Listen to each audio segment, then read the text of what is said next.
I didn't even know I was being suspended until 10 minutes before it was put on social media.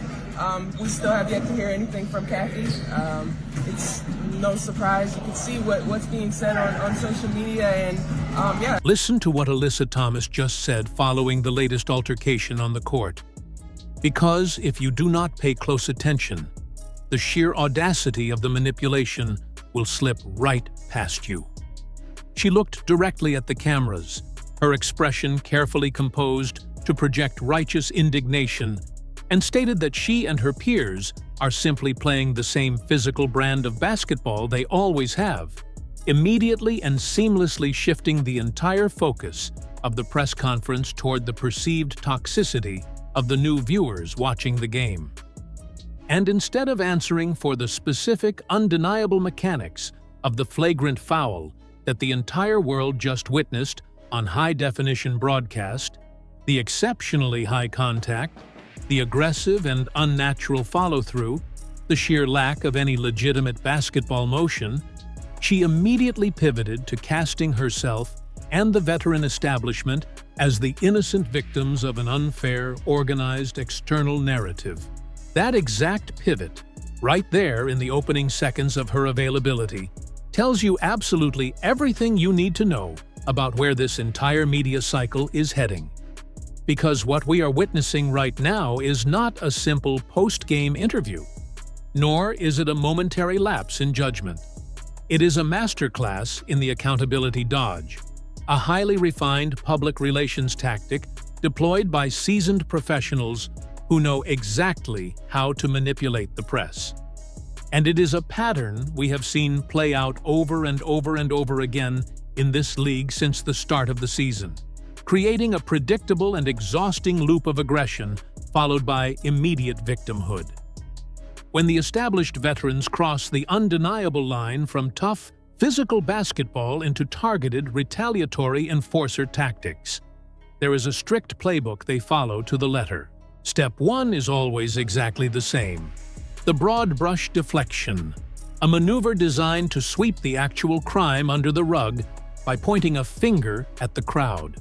Let us establish exactly what actually happened on that court, because historical and immediate context is the only thing that matters when dismantling a carefully constructed PR lie.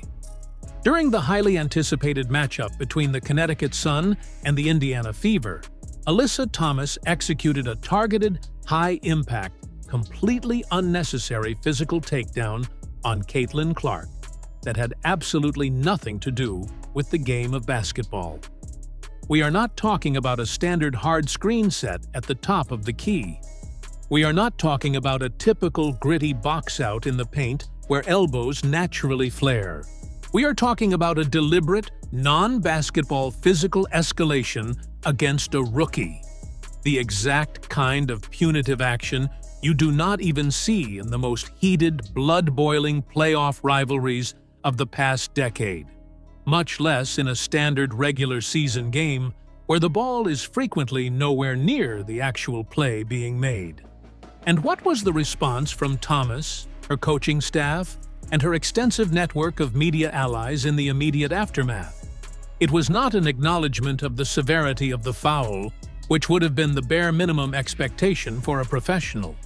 It was not a standard, PR-approved, "it got away from me in the heat of the moment" apology that players have used for decades to smooth over dirty plays.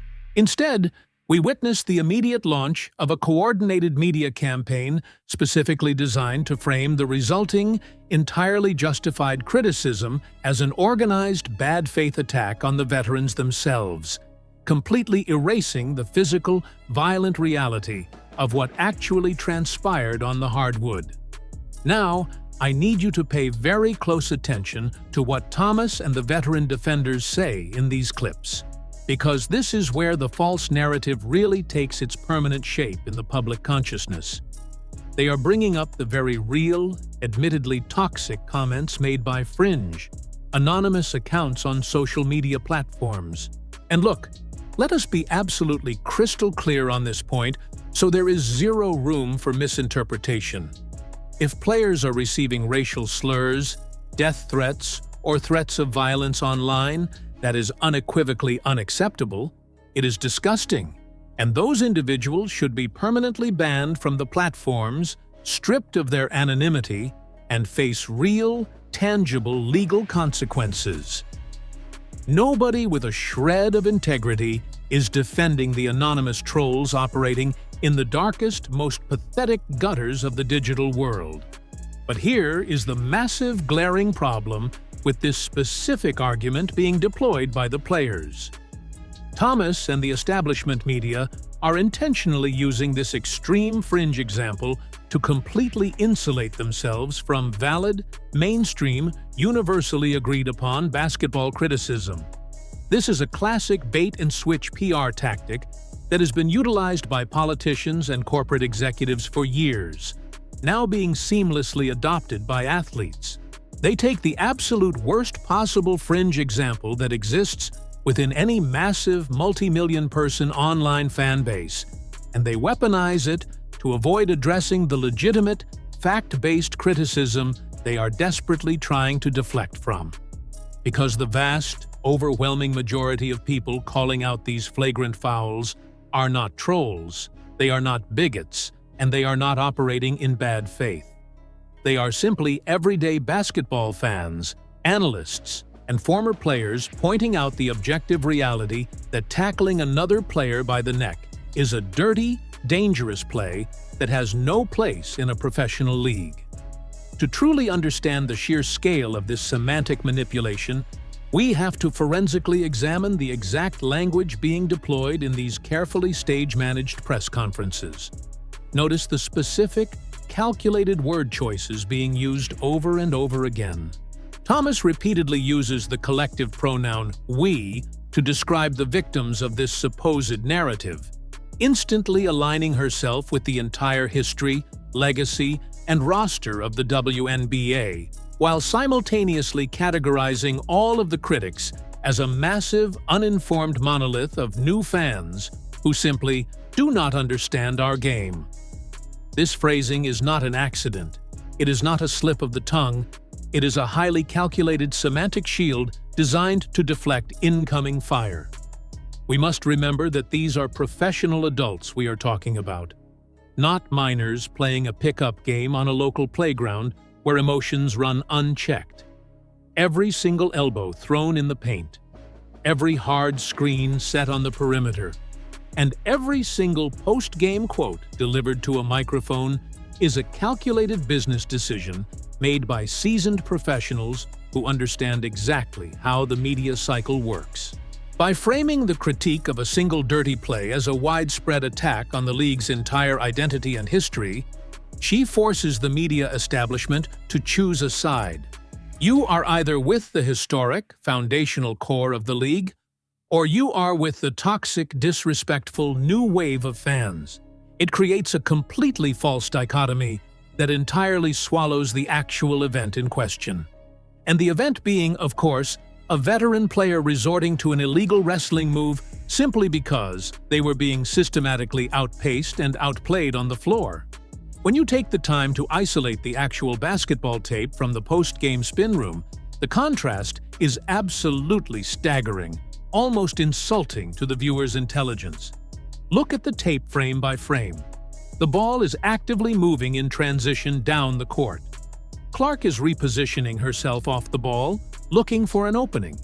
There is absolutely no legitimate defensive stance being taken by Thomas in this sequence. There is no attempt to play the ball, no attempt to deny the pass, no basketball motion whatsoever. There is only a predetermined, mathematically precise trajectory of physical intimidation. The arm violently extends. The contact is made illegally high around the neck and shoulder area. The force applied is wildly excessive for the situation, and the intent is purely, undeniably punitive. In literally any other professional sports league on the planet, a non-basketball play of this specific violent nature results in an immediate ejection, a substantial financial fine, a potential suspension, and a unified media consensus that the player completely lost their emotional control. But In this highly specific, highly protective ecosystem, the immediate reaction of the broadcast team calling the game is to minimize the impact, to contextualize the aggression, and to rationalize the behavior. "Welcome to the league," they say with a chuckle. "That is just playoff intensity in the regular season," they claim, completely ignoring the rulebook. But when you have to actively invent entirely new definitions for physical assault on a basketball court just to protect a veteran player's fragile ego, you have lost all objective credibility as a broadcaster or an analyst. The high-definition tape does not lie, it does not spin, and it does not care about your legacy, even when the post-game transcripts are filled to the brim with carefully curated misdirections and emotional appeals. This undeniable reality brings us directly to the second phase of the accountability dodge, a phase I like to call the historical justification. The central argument being pushed here goes like this. This league has always been incredibly physical. This level of contact is simply the standard operating procedure that has existed for decades. And anyone complaining about it is simply soft, unaccustomed to women's sports, or pushing an agenda. But let us cross-examine that premise with actual historical data. If this is truly just the way it has always been, where exactly is the archival footage of Diana Taurasi being choke-slammed in her rookie year without a whistle being blown? Where is the tape of Sue Bird being repeatedly targeted with high-impact, non-basketball hits away from the play on a nightly basis while the referees look the other way? The objective reality, supported by decades of game footage, is that this specific level of concentrated, continuous, and highly targeted physical hostility directed against a single player is statistically anomalous in the history of the sport. It is a bespoke, tailor-made hostility designed for one specific target. They are retroactively attempting to rewrite the entire history of the league's physicality in real time to provide convenient cover for their current, embarrassing lack of emotional control. They are desperately trying to convince you that the water is perfectly fine and completely safe, all while they are actively holding someone's head under the surface and telling you not to believe your lying eyes. Let us dissect the underlying psychological framing of this pervasive new fan argument that gets regurgitated after every incident. In the press conference, Thomas laments the perceived lack of respect for the veterans who literally built the league from the ground up. This is an incredibly powerful emotional hook, and it is designed to be. It preys directly on the very real, very valid, and well-documented struggles that these professional adults have endured for years. Flying commercial with no legroom, playing for significantly lower salaries than their male counterparts, fighting tooth and nail for every ounce of media visibility and sponsorship money. It is a genuine grievance built on a foundation of undeniable truth. But watch very closely how that genuine grievance is immediately weaponized and twisted. They take the undeniable truth of their historical marginalization and they use it as a blanket, impenetrable immunity idol against any and all on-court accountability. It is a rhetorical sleight of hand of the highest order.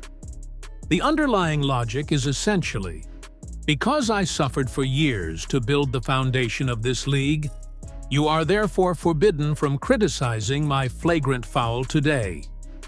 It is a complete and total non sequitur. Your historical struggles, no matter how valid, do not retroactively give you a hall pass to commit cheap shots against rookies. Your veteran status, your rings, your accolades do not rewrite the fundamental rulebook of the game of basketball. But by intentionally tying these two completely unrelated concepts together, they create a terrifying minefield for any journalist, analyst, or content creator who dares to point out the obvious truth. If you criticize the foul, they instantly frame it so that you are suddenly criticizing the entire history of the WNBA, You are disrespecting the founders, and you are contributing to their marginalization. It is a brilliant, highly effective, and entirely manipulative strategy that relies on the media's fear of being labeled problematic. And we absolutely must address the blatant complicity of the establishment media in actively perpetuating this carefully crafted script. The journalists sitting in that press room with their microphones and recorders are not passive, objective observers merely documenting events. They are active, willing participants in a massive narrative laundering process. Listen closely to the actual questions being asked in these press conferences. They are absolutely never asking, "Alyssa, what was your specific intent when you bypassed the ball and grabbed her high around the neck in transition?" They never ask the hard, factual questions. Instead, they ask, "Alyssa, how frustrating is it as a veteran to deal with this toxic narrative that is overshadowing the game?" They are intentionally serving up underhand softballs specifically designed to let the deflection pattern run its course without any friction. They are willingly providing the platform for the pivot. This happens because the entire sports media ecosystem heavily relies on continued access to these players.